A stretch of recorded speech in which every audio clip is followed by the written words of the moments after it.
All right. Hello, everyone. I don't know who all's signed in here, but because I can't see everybody as far as attendees, but I'm Kevin Haussler from Colorado State University. Been asked to talk about diagnosis and treatment of spinal pain in horses.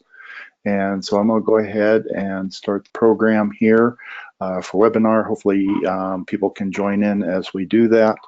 Just wanted to let you know that there is a handout that's available that's been uploaded, and we will be doing a couple of polls as we go along here to get your feedback on that. So I'd appreciate if you could give me your input so that we can kind of have some discussion around that.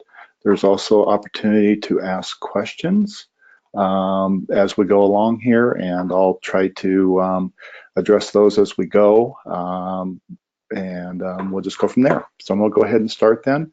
Welcome everybody again. I've been asked to talk about is spinal pain in sport horses, and the primary thing we're going to talk about is how to define pain. I think that sometimes that's a little sketchy for some people or don't quite understand between different horses, different disciplines. Talk a little bit about acute versus chronic pain and neuropathic pain related to sensitization.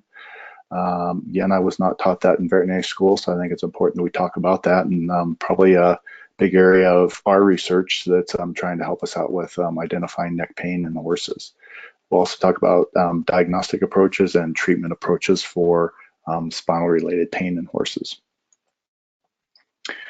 So I would like to go ahead and start off with the first poll here then, as far as just getting a feel from everybody else as far as how successful are you currently at diagnosing neck, back, or pelvic pain. I'm going to go ahead and launch a poll here and see what kind of responses we get back from that to kind of help this go with discussion here. So please respond to that if you're signed in, and I'll wait here for a minute or two to see if we get any responses.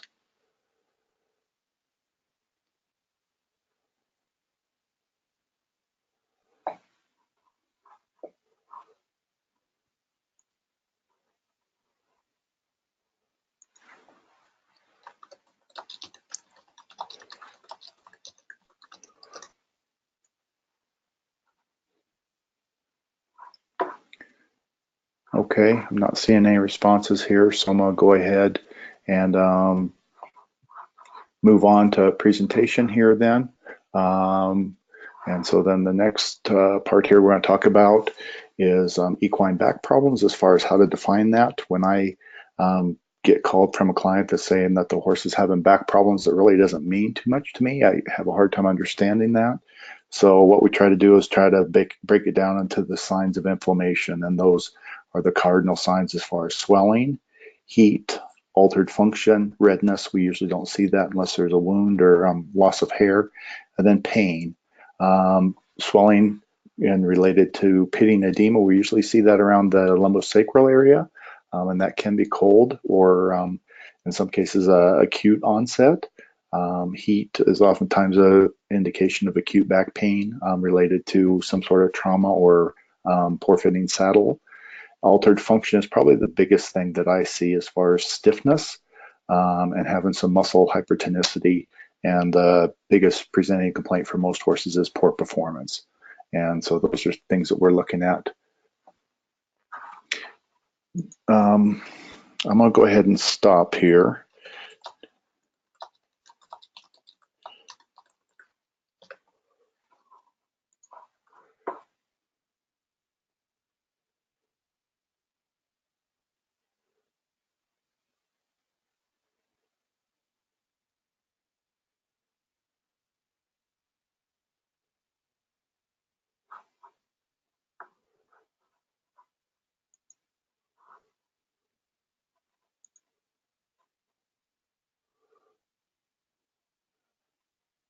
Alice, I do have the screen on. Okay, I can close the poll. Okay, sorry. Close the poll. There we go. Can you see the screen now again?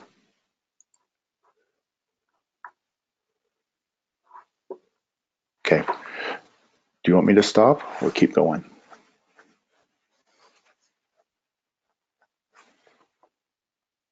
Okay. Okay, I'm gonna keep going then. Seems like we're having some technical issues here, but and then as far as pain, we're gonna talk about acute pain and chronic pain, and how acute pain is more considered physiologic and chronic pain is considered more pathologic.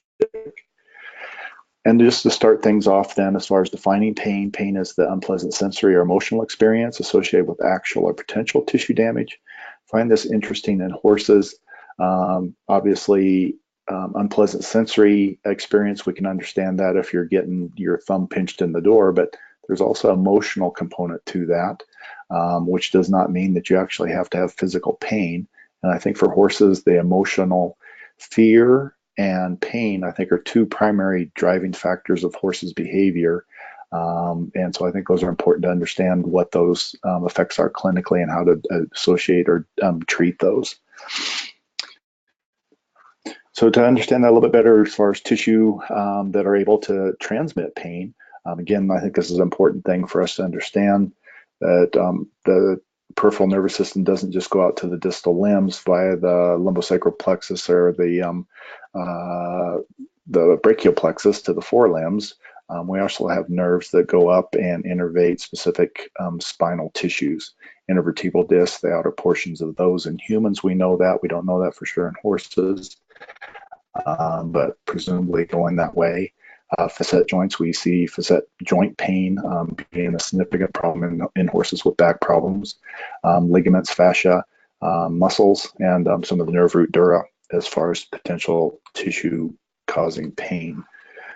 Things that are along with that, so here's in the horses here, intervertebral disc, the outer portions of that. On the marker here, the facet joints, we can see ligaments. If we're having impinged spinous processes, those will be a sign of having pain there. And then obviously the muscles across the horse's back if they're having a tying up episode or issues there. Non-painful structures of the spine would be the nucleus pulposus, or the center part, or portion, rudimentary portion here of the annulus, or annular portion of the intervertebral disc, cartilaginous end plates, the articular cartilage on the articular facets, and then the spinal cord itself. So just a little bit about epidemiology here. Acute back pain is defined as a pain that occurs or lasts in duration less than 4 weeks. And in humans, about 70% of those cases self-resolve. Longer than that, 4 to 12 weeks, they're considered to be subacute, and chronic back pain is considered pain that lasts longer than 4 months, or about 12 weeks. And about 30% of patients that have persistent low back pain, they'll last up to about a year after that as far as experiencing the acute episode. So for horses, we don't know these exact numbers either. Seems like a lot of horses that have acute back pain do self-resolve, but there is a percentage of horses that do have chronic back pain that are more difficult to manage, and we don't know exactly the percent is what is that in horses. Another interesting component from humans is as far as having a specific diagnosis. We can find a specific diagnosis in about 10 to 20% of people, and that's structurally, we can find that on radiographs. Inflammation be localized to specific tissues or joints, fractures, infections, metabolic issues, and neoplasia are other issues that would be causing specific diagnosis of back pain. Interestingly, with all the money and technology spent on trying to identify back pain in humans, number one leading cause of disability, 80–90% of people, we can't diagnose back pain with that. And so bringing that back over to the horses then, how many percentage of horses can we really diagnose with back pain? Do have a little bit of study on that, study of around 640 horses here. And about 80% of those had impinged spinous processes. About 12% of those had osteoarthritis. And again, kind of going down the list here of having spondylosis, 1% saying had muscle pain with that, 1% having TAC or rider-induced pain, and then other diseases down below. So sketchy material with that. And I just clinically myself, I think that there's a lot more soft tissue pain going on here. Leo Jeffcott in some of his work in the 80s and 90s said about 50% of horses had osseous pain, origin, and about 50% of horses had soft tissue origin of pain. And in this survey here, I only see about 1% of horses. So have to question about how we're diagnosing soft tissue issues in horses. Another important component as far as just spinal rehabilitation and injuries that we see with that. So on the left here, we can see that there's an injury cascade. We lose strength, endurance, flexibility, we lose proprioception, and we lose pain, or we have pain. And then because of that, then as far as trying to get those horses fully rehabilitated or back to a healthy function, we need to go ahead and address each one of these issues.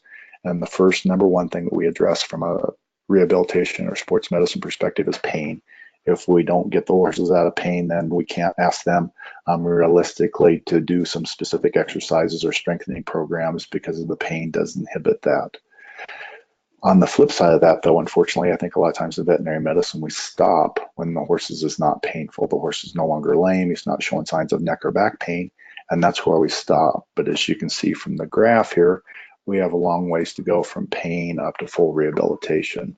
So the next step we're going to would be proprioception, core stability, flexibility, neck stretches, back stretches, and endurance related to the muscle strength and motor control with that. Today, we're only going to talk about the pain component. And so we're not addressing the other components here. Those are topics for future discussion. So let's go ahead and talk a little bit about acute versus chronic pain here. Acute pain is what we consider physiologic. There's a known cause for that. In the horse here with the laminitis, we know that there's inflammatory mediators around the lamina and the hoof. We can localize that, see that on radiographs depending on the changes there. We can feel heat there, increased pulses, depending on the disease process, usually short-lived, they heal. And we treat the initiating or inciting cause from that. And again, in humans, about 70% of those are self-limiting there. Chronic pain, though, is what we consider more pathologic. That's long-going, lasts longer than about 3 to 4 months. We don't really, as far as knowing exactly the site or cause of that.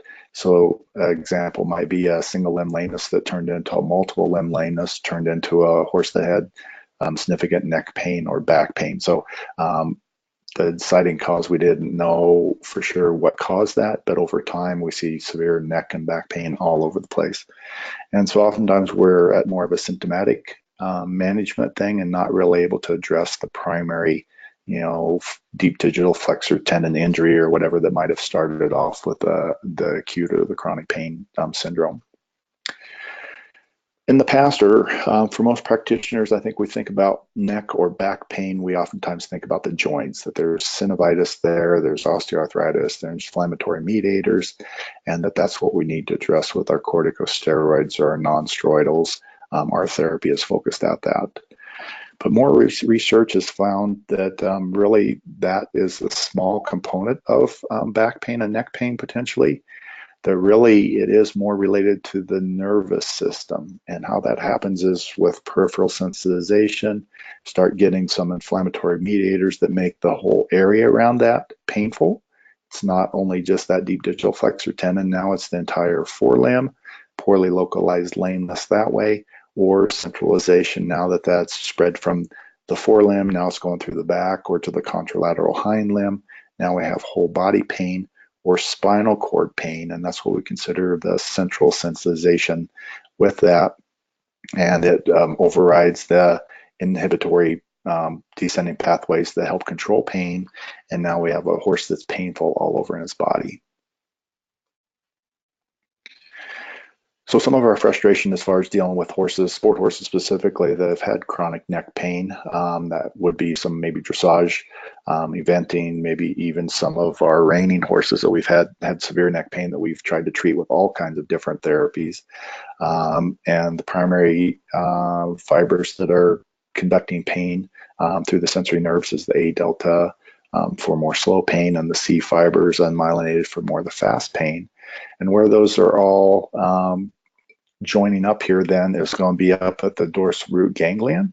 So we have cell bodies here from both the proprioceptors from our A beta fibers that are coming up proprioceptively, and then also our nociceptors that are in this area here. And so from our studies that we're looking at, we're actually looking at the dorsal root on some of these horses that have chronic neck pain. And what we're finding is that this is what we find normally. These are normal cell bodies here from the sensory axons that are coming up from the sensory nerve here up to the cell bodies. And we do see that there are a few lymphocytes or nucleated cells that are surrounding that. So this would be more of a normal condition.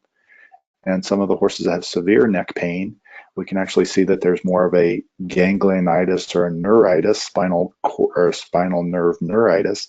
And so we're seeing that there's lots of inflammatory mediators here around with increased lymphocytes that we see.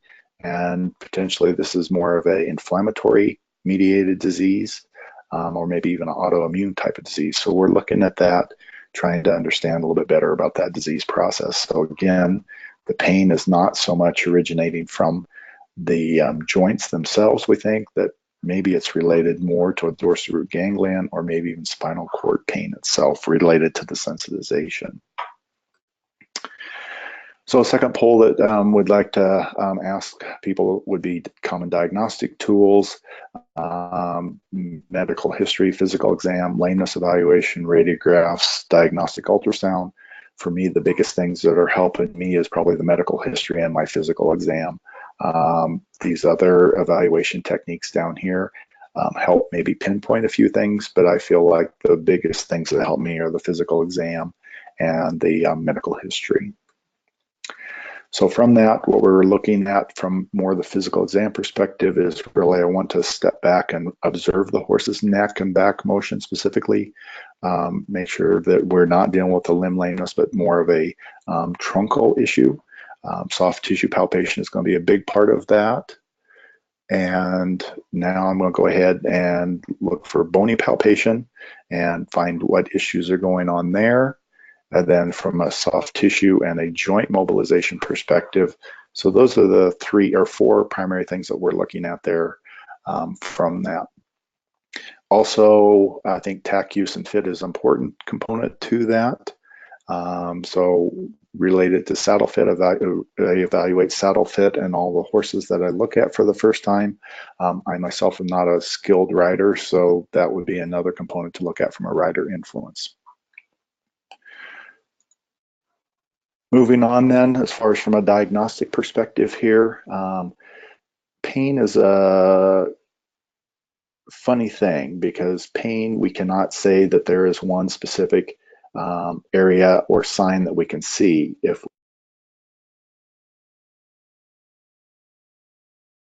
Okay, we're ready to start then. Okay, sorry about all the technical glitch there. I'm gonna go ahead and just keep going from where we're at. Alice has recorded the first part of the presentation here, and so I'm gonna go ahead and continue with the second part here. If you do have questions as we go along, please post those and I'll try to address those as we go along. And I'll go ahead and we do have a few polls that are still remaining. I'll go ahead and do those. And for everybody, there is a handout of the slides that you've missed before that, or if you want to follow through with the slides there, we can do that too. You can download that handout. So for our pain evaluation here again, it's not something that we can take a picture of. You know, we can't hold pain in our hand like we can see redness or inflammation or swelling or joint effusion. Pain is more of a subjective evaluation. Each individual processes pain differently. Examiners, if I say a horse has back pain and you say a horse does not have back pain, then we really have a hard time figuring out which one of us is right. And then also, if I would evaluate a horse today, evaluate him tomorrow, evaluate him the next day, my evaluation is oftentimes variable with that then too. So challenges with evaluating pain in general for people and for animals specifically, since they can't talk to us. So kind of a general way to think about pain here is more subjective evaluation or objective evaluation. Subjective means that we really are trying to guess where those things are at, versus objective, we have a little bit measure of tool to measure where that is directly. And then other ways we can think about that is indirect measurements, gait evaluation. We see the horses moving abnormally, but we don't know specifically, is that a tendon, is that a joint, which limb is involved, which vertebral segment is involved with that. So it's more of an indirect, kind of a subjective evaluation with that. If we run horses across force plates or measure joint angles, we can say, yes, there's reduced joint mobility in that neck or maybe that carpus. But again, we don't know if that's specifically related to the joint capsule, synovitis, bone, those type of things. More direct measures is that we're actually testing exactly where those sites of pain might be with limb flexion or hoof testers. We can test those specifically. Or with our spinal palpation, I can palpate the soft tissues or the bony structures involved with that. And then more objective localization of that, we can put local anesthetic directly over that site of we think that there might be some back pain or neck pain. And then we're going to talk about pressure algometry to really identify mechanical nociceptive thresholds, meaning that I push on a certain site and see what kind of response I get with that. So from my perspective, I rely a lot on palpation, local anesthesia, pressure algometry type of things to try to be more objective and more direct evaluation of back pain or neck pain. When we look at equine pain behavior, again, we have some challenges with that, trying to define what a normal behavior is for that horse, especially for me, being in a university situation. I don't see that horse or haven't seen that horse since it was little, repeatedly given vaccines or whatever. This is kind of just a one-time picture that I have, so I don't really know what that horse's normal mentation or behavior is. Oftentimes they've been shipped, they're in a strange environment, lots of sounds, things like that at the university.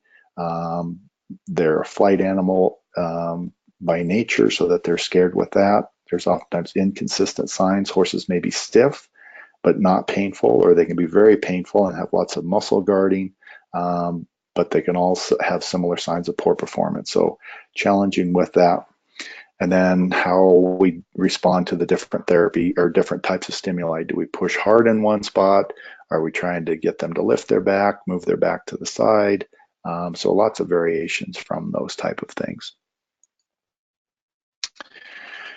So again, going back to observation, just standing back and looking at the horse from a conformational perspective, short back, long back, how body condition scores, posture, how they're holding themselves, 3 legs underneath them or all 4 legs in all 4 corners. From that, then we can go ahead and move on to a dynamic evaluation just at liberty by themselves running free, or most of the time what we look at from a lameness perspective, we're going to put them on a lunge line or round pen, see how they move that way. We can tack them up, put the saddle on there, see what kind of response we get with the saddle only. Then the final response that we're evaluating would be the rider performing those specific tasks that they're asked to do. From a soft tissue palpation perspective, I think this is where the physical therapy or the chiropractic really has a lot to offer, is that we really can go through and be very specific and detailed, kind of like the layers of the onion here, where we really are just feeling the hair and the heat or some sort of skin disease, dermatophilus or wounds or whatever, alopecia being from poor saddle fit, and feeling those initially. Then we can go down and feel the fascial movement. How does the skin move over? So that some of these horses do have myofascial pain. And so evaluate changes there. Then we can go ahead and palpate a little bit deeper to the different muscles. Here, this is a section through the middle of the lumbar area. So this is going to be the longissimus muscle. And adjacent to that is going to be middle gluteal muscle, which you can see the outline right here. And so just by palpating here is going to give you one indication about maybe hind limb function or middle gluteal pain, but palpating here might be more thoracolumbar or longissimus pain. So again, knowing your anatomy is going to be important for that. And here again, we can see some thick thoracolumbar fascia, interspinous or supraspinous ligament here. Issues again from a detailed palpation perspective, say this is more of a desmitis, tendonitis, fasciitis type thing, or more of a myopathy. From a muscle development perspective, if I go ahead and put my hand On the horse, I would like to have more of a convex palpation all across his neck, up over his withers, behind the withers here, all the way down his back, all the way down the middle gluteal, all the way down to his stifle. This would be a well-developed horse this way. In this horse here, we can see that it's actually flat. So this would be more of a deconditioned horse through the thoracolumbar area where my hand would be flat on the left side and the right side, could be unilateral or bilateral. And then finally, if we have a horse that has significant muscle atrophy or loss there, then we're going to have a hand placed anywhere across the neck. Typically here in the lower neck is going to be concave. Usually behind the scapula here is concave, depending on how the horse is using their back that way. From a bony palpation perspective here, we can palpate upper cervical region, space between the wing of the atlas and the mandible. We can palpate different transverse processes. Unfortunately, in the cervical and thoracolumbar region, a lot of the bony landmarks are deep, buried under muscle, compared contrast to the distal limb where we can really palpate the bony margins and see joint effusion. We can't see that in the axial skeleton because of the muscle coverage there. We're going to palpate the dorsal aspects of the spinous processes, checking for pain, prominence, deviations there, maybe palpating interspinous spaces. And then for our pelvic area, palpating bony landmarks and tuberosacral asymmetry or pelvic asymmetry related to bone or muscle changes left-right. And then the final component would be the mobilization, and usually related to joint mobilization. We can also move the skin, as we said, as far as seeing how fascia moves, ligaments, tendons, thoracolumbar fascia, tone. So we're assessing really the quantity, how much range of motion is there, and then the quality, what does that feel like? And then from the joints themselves in the cervical region, we're going to be looking more at lateral bending for the cervical region, and then for thoracolumbar, mostly again lateral bending, and then lumbosacral is more flexion extension.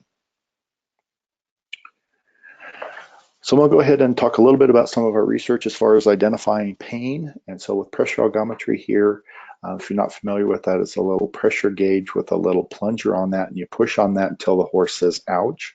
Show you a video of that. You can have withdrawal response from that, and then we can measure that. We usually measure 3 consecutive measurements over the different sites there, bony landmarks, soft tissue landmarks, to try to more quantify the pain we can see. And so here we can show you a video of a horse here and the response to that, pushing over spinous process area, and the horse has an obvious avoidance response to that. And then so we can put a number on that. So again, then if I say a horse has back pain and you say a horse does not have back pain, we can put a number on that and see if they're above or below a certain threshold. And so here is the thresholds that we've looked at for 26 normal horses.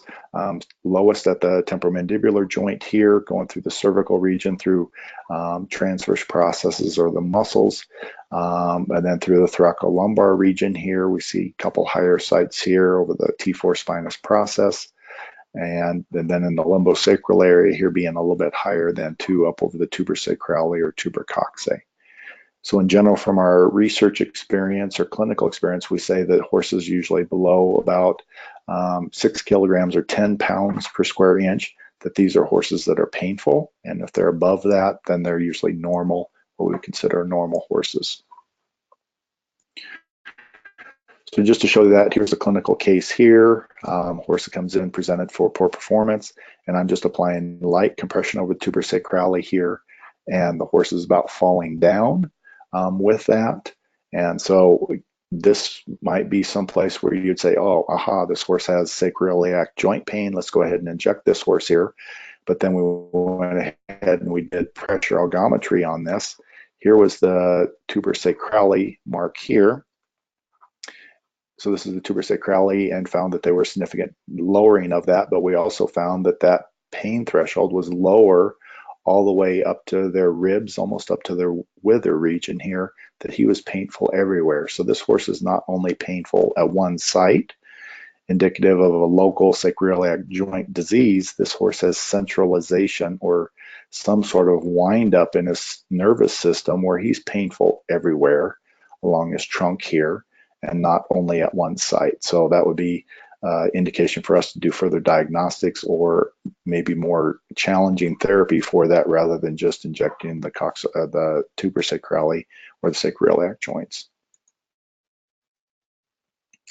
So from that, this is some of the work that did with resident at Cornell, looking at the different ways to inject sacroiliac joints. So this is more of a medial approach here. And with that, again, we wanted to see on that horse that we had the pain response there, doing a block on that. And what we found after doing the injection there, again, looking at about 100% increase in their threshold here, we found that there were 3 spots. The L5 spinous process, or L6 spinous process, the tuber sacrali, and the S2 spinous process increased about 150% in their pain thresholds. So the pain from the bones responded differently than the pain in the muscles, even though we had about a 50% response increase in the pain response from that local anesthetic. And again, seeing that that change didn't only change at the tuber sacrali, but it had a regional effect too. And that might be one of the justifications maybe for injecting in the sacroiliac joint, maybe with a higher volume, so that you are addressing more of these other soft tissues that are in that area. But those would be open for discussion. So let's go ahead and see if we can go ahead and pull off a poll here. So I'm going to go ahead and ask, how successful are you at treating back, neck, and pelvic pain? So if you guys can please respond to that. I appreciate that.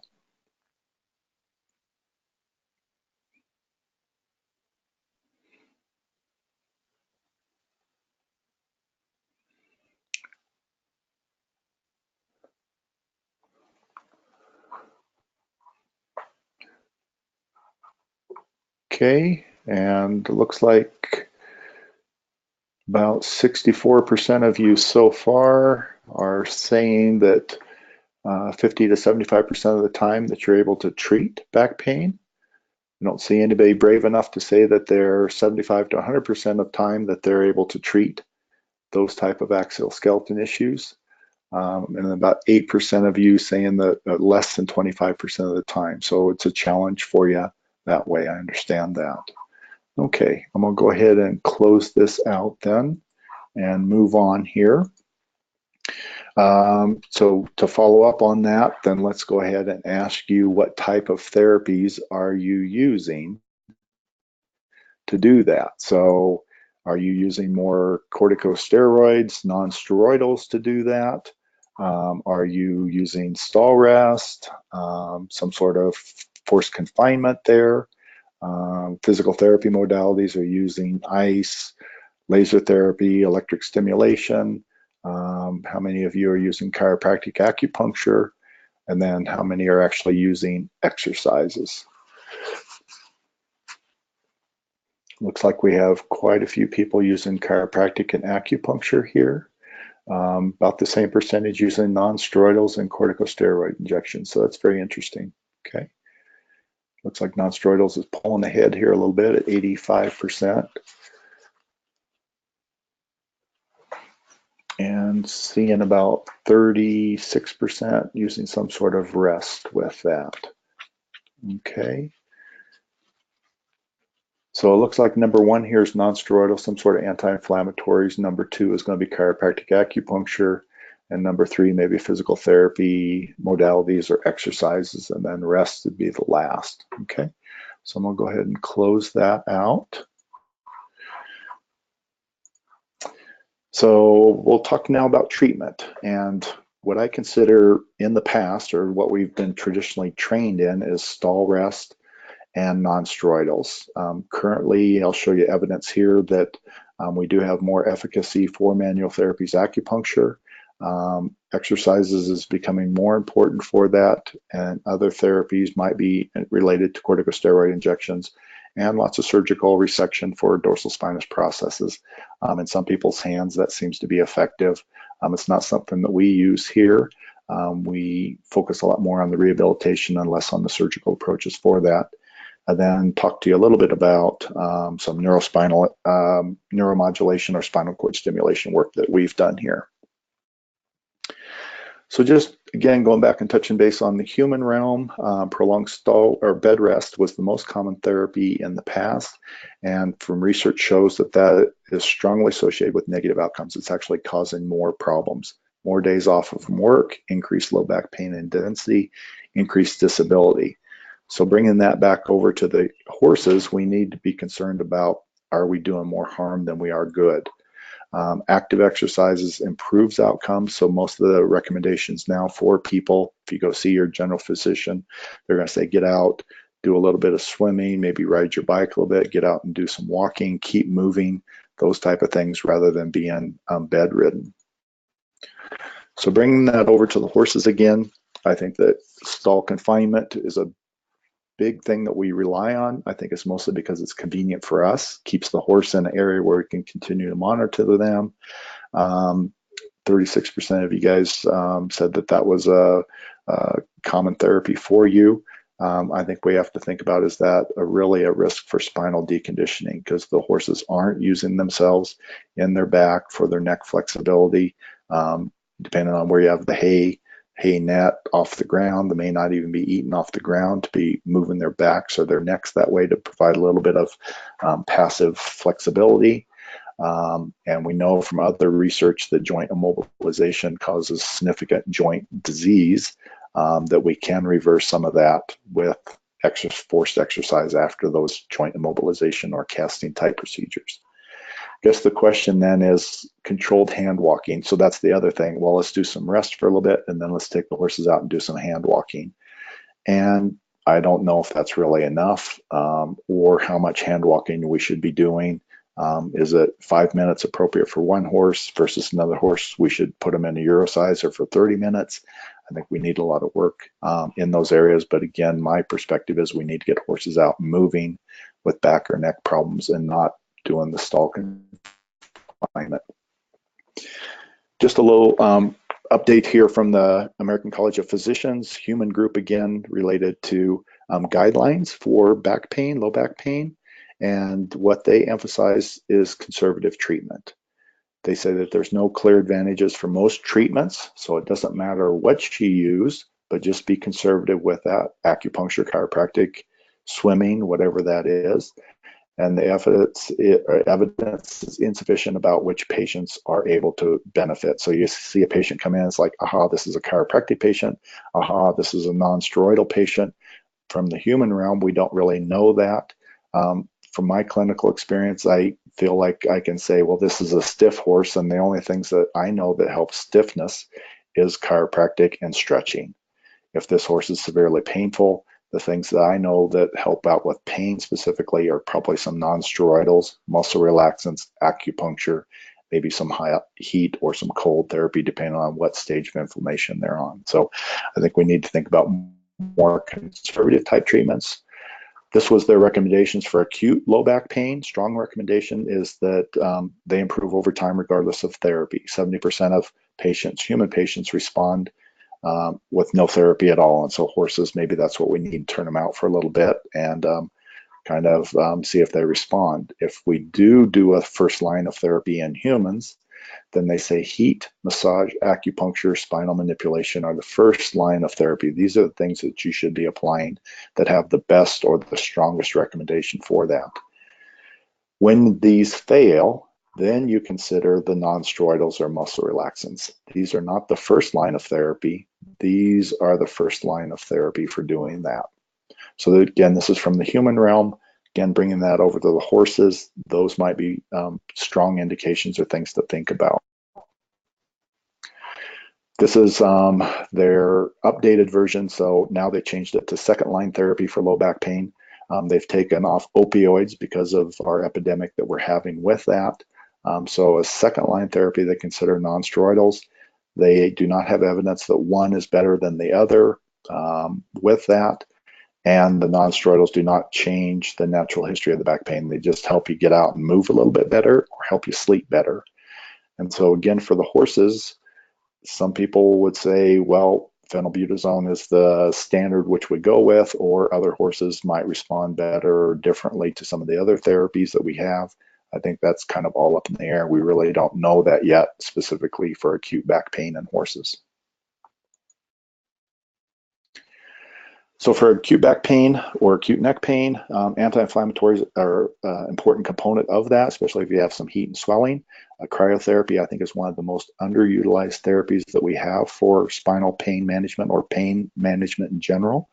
Again, I'd say that acupuncture, muscle relaxants, laser therapy would be things that I would reach for acute back pain.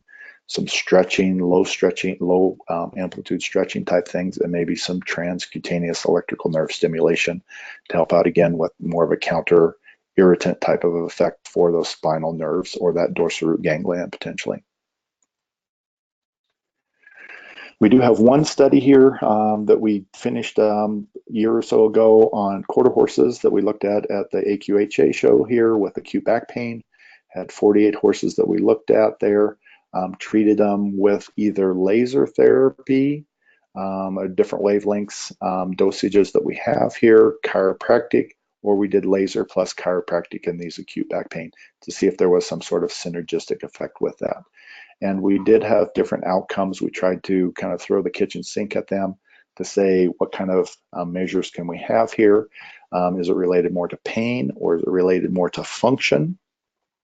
And what we've found here then for the pain components, we asked the owners on a visual analog scale 1 to 10, how is your horse's back pain today? We also had one of our residents score the back pain there. We judged the number of sites and the severity of the back pain, the muscle spasms, site and severity, tuberosacralic compression response to that, muscle pain, severity, muscle tone, and then did pressure algometry with that. So those were all measuring pain, either subjectively or objectively with the algometry. And the plus responses here are that there was a positive change over the course of therapy here. 0 was that there was no change, and negative was that there was a negative response to that. And so this is the summary of the laser groups here.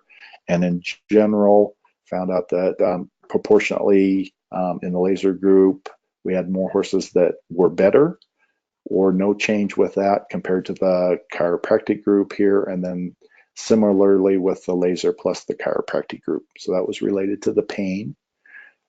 Then looking at the functional assessment here, how was the horse able to respond to some of the spinal reflexes, belly tucks or butt tucks, those type of things, how many sites of stiffness, tail pull response, and measures of stiffness here again more functional assessments. And what we found here was that the chiropractic and the laser groups separately tended to help out with that. So here for acute back pain, chiropractic again did help out with some of the stiffness issues. So let's talk now about chronic back pain. So chronic back pain in humans, these are the non-drug therapy, lots of different therapies that they're recommending here with that long list of that. And again, if they do not respond to all of these conservative therapies first, then they consider non-steroidals.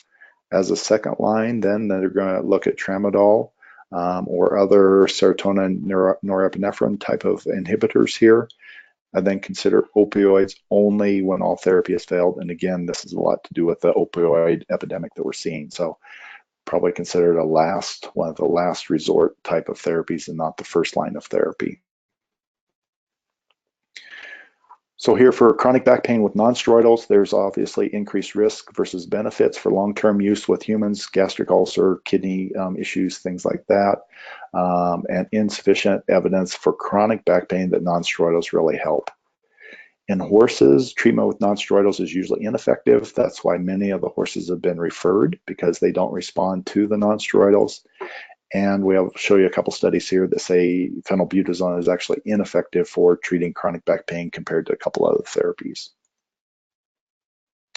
So this is one trial that we did here. Had a group of dressage horses, hunter jumpers, signed those either to chiropractic type of treatment here with the activator, so mechanical device here, massage therapy in a group, did phenylbutazone, typical dose there for 7 days.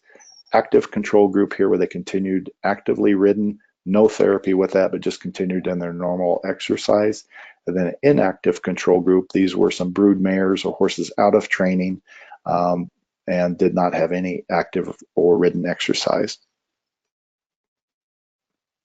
Did pressure algometry again here at day 0 to get a baseline 1, 3, and 7 days. And this is the results here of percent change. So in our inactive group here are our brood mares here. Our percent change was not significant over the days that we measured there. Our active control, that they didn't have any treatment at all, continued to be ridden, didn't have any changes at all here. Our phenylbutazone group actually got more painful for the first 1 to 3 days, which we really have a hard time understanding that. Usually we'd expect them to be less painful at that time. Again, these are not acute back pain horses. These are horses in normal training. And then finally at day 7, they got better. Massage therapy was better all the way across here. Chiropractic was worse on day 1, and then got significantly better and was the best on day 7 here. So then with all research, it causes you to have some questions or things like that. And to me, the thing would be is what happened if we would combine both the massage and the chiropractic group and see if those had significant changes. So those will be things for future studies. This is an acupuncture study here showing that as far as changes, again, having non-steroidals. So they did palpation scores, typical diagnostic acupuncture evaluation here, scored obvious avoidance response to violent response with that. And what they found, again, with phenylbutazone, given typical dose for 5 days, no significant change, concluded it was not effective for treating chronic back pain. Saline had no significant change orally, and then electroacupuncture for 5 treatments had significant lower pain there. And from the 3rd treatment, that lasted up to 14 days, so 2 weeks after the last treatment. So again, phenylbutazone compared to electroacupuncture, not effective for treating chronic back pain. So chronic back pain really is pathologic, and some of the things I would reach for would be chiropractic treatment, stretching, acupuncture again, electroacupuncture, a little stronger form of therapy with that, shockwave therapy, vibration therapy might be some other things to look at. So looking at the evidence here for treatment, we do have about 7 or 8 studies now that show that spinal manipulation and chiropractic care is effective for treating back pain in horses. Several studies for acupuncture and several studies for surgical resection or endoscopy approaches for impinged spinous processes in horses. Do have 1 or 2 studies on massage therapy. We just showed you one of those. Neural Stubbs has done some active range of motion studies. Local anesthetic and children do have some effect potentially on horses with back pain.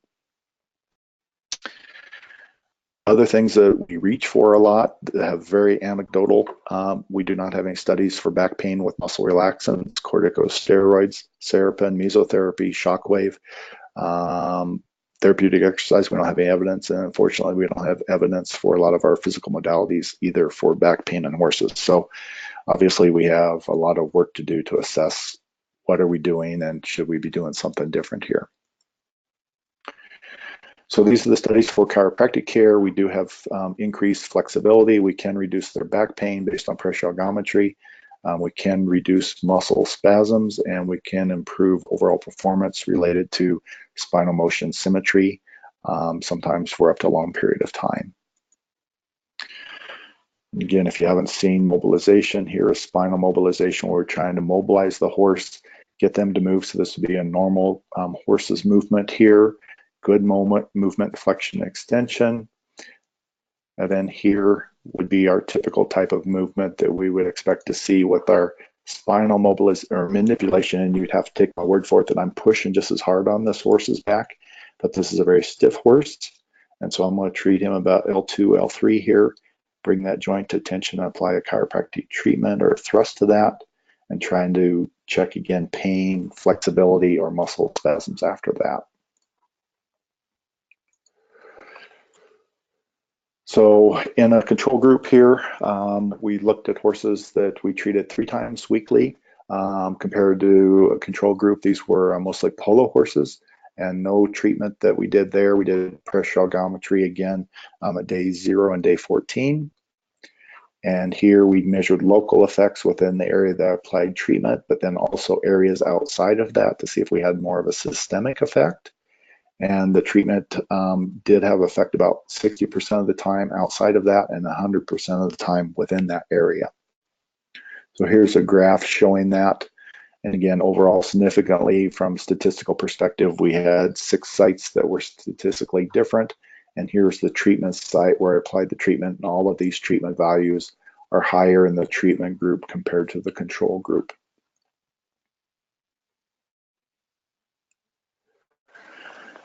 So looking at acupuncture here, we do have evidence from the electroacupuncture that is effective for chronic back pain. One thing I find very interesting here is that saline in studies here showed that about 90% effectiveness versus dry needle acupuncture, laser acupuncture. But then when they added some sort of corticosteroids, they actually reduced their efficacy quite a bit compared to what they do just with injecting saline. So interesting effect with that. And again, we need to consider what we're doing by injecting corticosteroids willy-nilly in horses' back muscles. From a therapy perspective here, again, we do use those quite a bit for impinged spinous processes, osteoarthritis, maybe sacroiliac joint disease. Again, I have questions about epaxial muscle pain with that. These are all anecdotal. We don't have good studies that show that, and we do have some potential adverse effects from some of the corticosteroid injections. We do have evidence for treating horses with intra-articular injections in their neck, and 59 horses here. And presumably they had cervical stenotic myopathy, but they also had neck pain. So there's some question about their selection criteria for that, because presumably horses that have Wobbler's disease don't have neck pain, but they did in this case. And about 30% of these horses returned to normal, 40% improved performance, and 25% of these had no significant clinical change there. So, and the duration varied from 1 month up to 6 months. So I think, again, from my perspective, if we're doing this, corticosteroids helping reduce the pain, but then that gives me a very short window there to go ahead and start doing some chiropractic stretching things to help out with the stiffness, and then maybe some rehabilitation to help out with some of the proprioception and strengthening to help out with that. So to me, corticosteroid injections by themselves aren't appropriate therapies. You need to combine that with other therapies. And then just to wrap up here, where I'm getting close to time here, spinal cord stimulation is something that's been used for people with chronic back pain, sometimes cancer pain, neoplasia, those type of things where you have some electrodes that are embedded up around the spinal cord itself in the intrathecal space here, a little battery pack, kind of like a little pacemaker. We have tried this on horses with a sacrocaudal approach here and implanted the spinal cord stimulator. This is a little electropad here that goes up around the lumbosacral plexus. We can feed that up to that area. And then this is the horse with his little battery pack. Oops, sorry, back up there. With his little battery pack here on the side here. And we've had 2 or 3 horses. Dr. Jeremiah Easley is the primary surgeon here that we're working with to do that, to try to see if this will be useful for maybe our chronic orthopedic disease, maybe laminitis, see if we can do this in the cervical region for forelimb laminitis, again for chronic pain type of things. So wrapping up here then, for acute pain, I think non-steroidals, if we have acute signs of pain, heat, swelling, non-steroidals are very effective for helping out with that. But if we're getting more out to the chronic pain syndrome where we have sensitization, we have some of these other altered biomechanics, motor control, non-steroidals are not effective for addressing any of these things. And I think this is where the chiropractic, acupuncture, physical therapy comes in under the umbrella of rehabilitation to really address chronic back pain or neck issues. And these would be more of the acute back pain or issues. And with that, go ahead and would like to ask questions if you guys have that. Otherwise, the portion of the seminar was recorded. So if you guys can capture that, that would be great. And I'd be available to answer any questions via email, otherwise, to help out with that. So again, I apologize for the technical difficulties that we had starting out there. Thank you very much for your attention, and hopefully we gave you some insights into maybe different modes of therapy that we should be looking at here, other than just providing non-steroidals and corticosteroid injections. All right. Thank you very much.